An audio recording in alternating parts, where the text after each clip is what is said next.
সাবেক প্রধানমন্ত্রী ও বাংলাদেশ জাতীয়তাবাদী দল বিএনপির চেয়ারপারসন বেগম খালেদা জিয়াকে নিয়ে সিনেমা নির্মাণ বন্ধে লিগ্যাল নোটিশ দেওয়া হয়েছে। বুধবার দুপুরে বিএনপির আইনি সম্পাদক কায়সার কামাল এই নোটিশ দেন।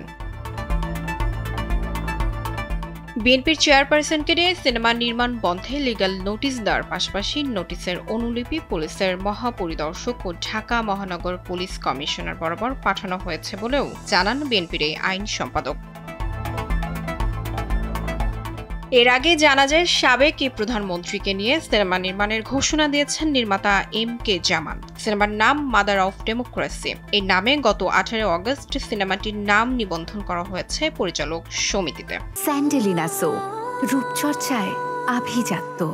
সিনেমা নির্মাণ প্রসঙ্গে সংবাদ মাধ্যমকে চলচ্চিত্র নির্মাতা এম.কে. জামান জানিয়েছিলেন, দীর্ঘদিন ধরে সিনেমাটি নিয়ে আমরা কাজ করছিলাম, বিভিন্ন ধরনের তথ্য ও সংগ্রহ করেছি। ম্যাডামের জীবন বৃত্তান্ত আমরা বিস্তারিত জেনেছি। সিনেমাটির প্রযোজনার দায়িত্বে আছে আকন্দ এন্টারটেইনমেন্ট পিএলসি। নির্মাতা জানিয়েছেন, সব রকম অনুমতি নিয়েই তারা সিনেমাটি শুরু করেছেন।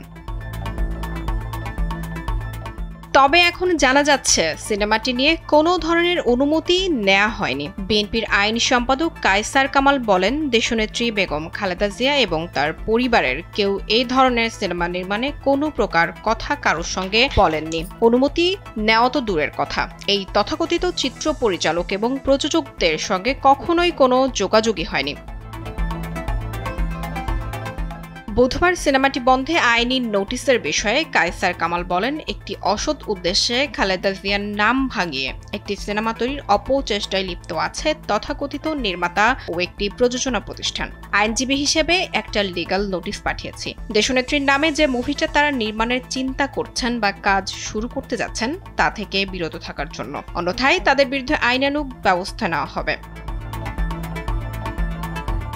এই আইনজীবী জানান, লিগ্যাল নোটিশের একটি কপি আমরা সম্মানিত আইজিপি ও ডিএমপি কমিশনার বরাবর অনুলিপি পাঠিয়েছি, যেন এই সমস্ত ব্যক্তি যারা কাজটি শুরু করতে যাচ্ছেন তাদের বিরুদ্ধে আইনানুগ ব্যবস্থা নেন। আমরা বলেছি, আগামী 5 দিনের মধ্যে তথাকথিত ফিল্ম মেকার ও প্রডিউসার যেন সংবাদ সম্মেলন করে তাদের যে বক্তব্য সিনেমা নির্মাণ সম্পর্কে দিয়েছেন তা প্রত্যাহার করে নেন। বিনোদন ডেস্ক, কালবেলা।